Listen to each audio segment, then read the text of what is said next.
everyone! Today I'm going to be doing my winter book haul. It is a little bit early to be doing my winter one because, as you guys know, I do my book haul seasonally and technically winter isn't over for like another month or two at least, but I did acquire quite a bit of books over Christmas and Black Friday, specifically Book Outlet's Black Friday sale, which is the only time I allow myself to indulge in some book outlet shopping is on Black Friday. But yeah, I acquired quite a bit of books, and so I figured I should probably do it now, and I don't plan on buying a lot of books in the new year, so I figured may as well just do it right now, even though it's a little bit early. So let's just jump right into it. The first book that I have here to show you is Shantae. I should probably know how to pronounce it since I took 2 years of French in high school, but alas, I do not remember much of those classes. So hopefully one of those ways was correct, but my apologies if it was not.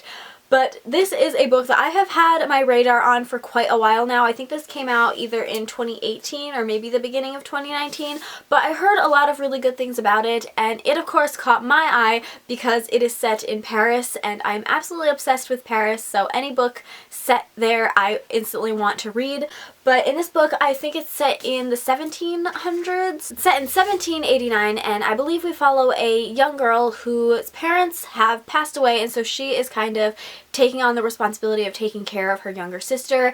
And I think it's historical fiction, but I'm pretty sure that it has some kind of fantastical element to it. And like I said, I heard a lot of great things about it, so I am super excited to pick it up, and I only got it for a couple of dollars on Book Outlet, so yeah, I'm really excited for that one. The next book I have here, it was one of my most anticipated releases for last year, so I'm really happy to finally have my hands on it, and that is Ninth House by Leigh Bardugo. Leigh Bardugo is probably one of my favorite authors. I read the Grisha trilogy and the Six of Crows duology, and I loved every single one of those books, gave them all 5 out of 5 stars, so I am super excited for this book.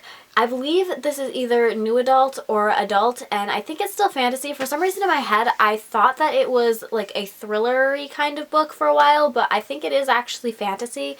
So yeah, I'm really excited to pick this up, although I have heard some pretty mixed things about it, which makes me a little bit nervous, but hopefully I will love it. Next up, I have Sorcery of Thorns by Margaret Rogerson. This is a young adult fantasy novel that I have heard a ton of great things about, specifically from Vanessa over at Paper Fairy. I know she really loved this book. All I really know about this is it is a high fantasy novel, and it follows a girl that works in this like great library that I think is magical, and the books are kind of like alive, and I'm pretty sure everyone watching this can agree that books about books are the best kind of books, so I am very excited for this. Next up, I have the Sandcastle Empire by Kayla Olson. All that I know about this book is that it is some kind of dystopian. Y'all know I don't read the synopsis very often, so I don't really know what a lot of these books are about, but I do know that this is some form of dystopia, and dystopian is one of my favorite genres. But fun fact, I did not read any dystopian books last year, so that definitely has to change this year, starting with this book. Also from Book Outlet, I picked up And I Darken, Now I Rise, and Bright We Burn, all by Kiersten White. These are the 3 books in the And I Darken trilogy / the Conqueror Saga, which is a trilogy all about Vlad the Impaler, but it's a gender-bent version where he is a woman. I read this last year. I got all the books from the library, and I absolutely adored these books. I'm pretty sure Bright We Burn was probably my favorite read of last year, so of course I wanted my own editions of these, and I was so happy to find all of them in hardcover from Book Outlet for just a couple of dollars. So yeah, I could not recommend this series enough. It is historical fiction, but it is extremely character driven, which is my favorite kind of story, so I just absolutely loved these. Another book I found on Book Outlet was The Thousandth Floor by Katherine McGee, which I have a very hard time pronouncing that title. I don't know why thousandth is such a hard word for me to say, but it is. And this is another dystopian, I believe, where in this future society, everyone in New York City lives in this one really tall building. I think like the higher up you are in the building, the higher you are in society, and we follow a group of a couple teenagers, and one of them ends up like jumping and committing suicide, and then some kind of drama ensues. I don't really know, but I've heard pretty good things about it. I've heard that this is kind of a addictive, like guilty pleasure sort of read, just like very entertaining, which I have very much been in the mood for lately, so I'm pretty excited to give this a read. Also from Book Outlet, as you can see, I really took advantage of their Black Friday sale, but I found The Conspiracy of Us by Maggie Hall. This is a book that I think it's a pretty like backlist title like from quite a few years ago, and I haven't heard much about it on BookTube lately, but I saw it in someone's video and they described it as a young adult national treasure, and my mind was immediately like, yes. So when I found it on Book Outlet, I figured I'd pick it up for just a couple of dollars, and I am very excited for this. Also, I have never been let down by a book with a pretty dress on the cover, so I'm pretty confident that I will really enjoy this book. Also from Book Outlet, I picked up Alex Approximately and Starry Eyes, both by Jen Bennett. I read Alex Approximately a couple years ago and I really enjoyed it, and after that I basically just binge bought her other works, so I bought this one obviously, and then I also bought Serious Moonlight by Jen Bennett, which is one of her more recent works, and I haven't read any of the other two, so hopefully I like both of them just as much as this one, but as per usual, I don't know what this is about. I do however know this because I read it. It is a You've Got Mail retelling, and we basically follow a girl who was talking to this guy online anonymously, and she ends up moving to a new town and getting a job at this museum with this other guy that she really doesn't like, but turns out that was the guy that she was talking to the whole time, and it's just a really cute story. And the final book that I picked up from Book Outlet was A Map for Wrecked Girls by Jessica Taylor. This book I do know a little bit about because I actually started reading it when I first got it. It is about this, we follow this one girl, but I think it follows the story of her and her sister, and they were like on vacation somewhere and they ended up meeting these two other guys, and the four of them went on a boat, and then the boat wrecked and they're now stuck on this island. Tragically, like I said, I did start reading it and I ended up DNFing it. I don't know if I DNF'd it for good or if I'm going to pick it up later, but it just didn't really catch my attention the first few chapters that I read, so we'll see what the fate of this book will be, or you might be seeing it in a future unhaul pretty soon. The next book that I have is The Will and the Wilds by Charlie N. Holmberg. I was actually sent 2 copies of this book from Wonderkind PR. This was released on January 21st, so I was sent an ARC copy of it quite a while back, and then they sent me this a couple weeks ago, and I think this is like a completed or a finished paperback copy. So this was sent to me unsolicited, so I don't really know what it is about, but it says, never trust a misting.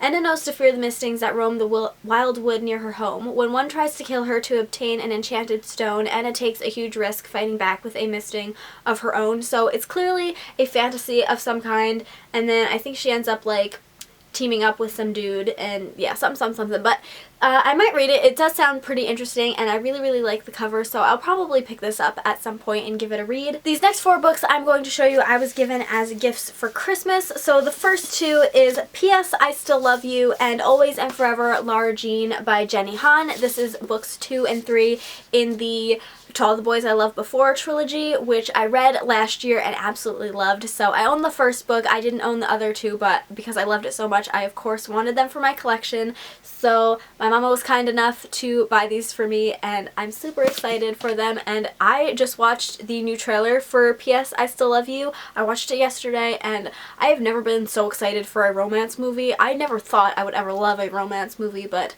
To All the Boys I Loved Before, both the book and the movie, just surprised me beyond imaginable, and I adore those characters so much, so I'm very excited for that movie. The next book that I got for Christmas was The Afterlife of Holly Chase by Cynthia Hand. I read this for Christmas not last year but the year before, and I adored this book. I gave it 5 out of 5 stars. It is basically sort of like a retelling of A Christmas Carol, but not really.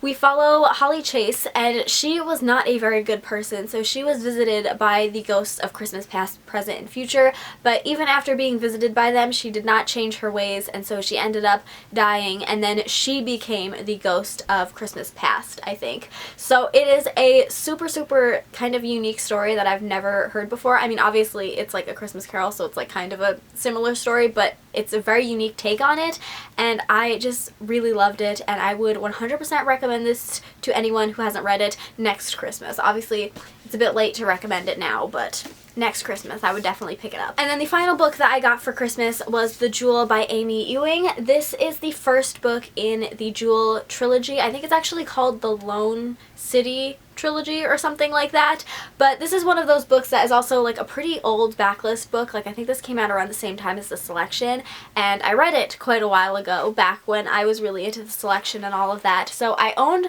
the second and third book in the trilogy, but I never owned the first one, so now I do, and I really enjoyed this trilogy. I'm sure if I read it now it probably wouldn't be quite as good, but I enjoyed it for what it was when I first read it, so I wanted to own the completed trilogy, and this is a dystopian book that is very similar to the selection, where the world has been split up into a sort of caste system where it's a bit like an onion, where right in the middle there's like all the rich people live, and then there's like this outer layer where they're slightly poorer, and then another layer they're slightly poorer, and for whatever reason the really rich people are unable to have their own children, so they have to take girls from the like poorest section and they take them to live there and be like surrogates for the really rich people.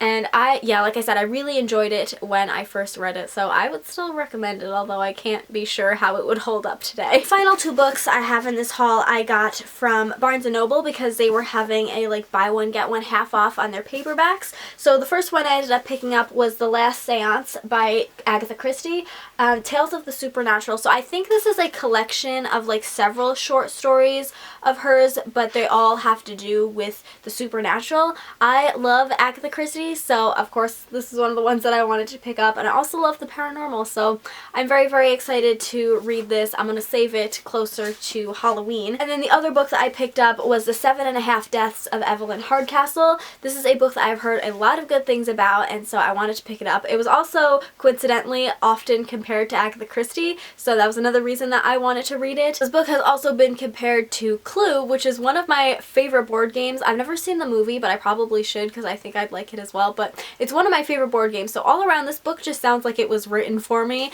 So in this book, I think it is set at like a party, and Evelyn Hardcastle dies at the end of it, and we follow this one particular guest that he is continuously reliving the night, but every time he wakes up in a different guest's body, and he has to continue to relive this day until he finds out who killed Evelyn Hardcastle. So it just sounds really, really interesting, although it is a lot bigger than I thought it was. It's almost 500 pages, so we'll see when I actually get around to reading this, but I think I might also save this a bit closer to the autumn and Halloween time. So those were all of the books that I have acquired over the past few months. Leave me a comment down below and let me know if you've read any of these books and what you thought of them. I'd love to discuss them with you in the comments. Also let me know which ones of the ones I haven't read yet you think I should get to first and prioritize on my list. And yeah, I hope you guys enjoyed this video. If you did, please give it a thumbs up and subscribe if you haven't already, and I'll see you in my next one. Bye!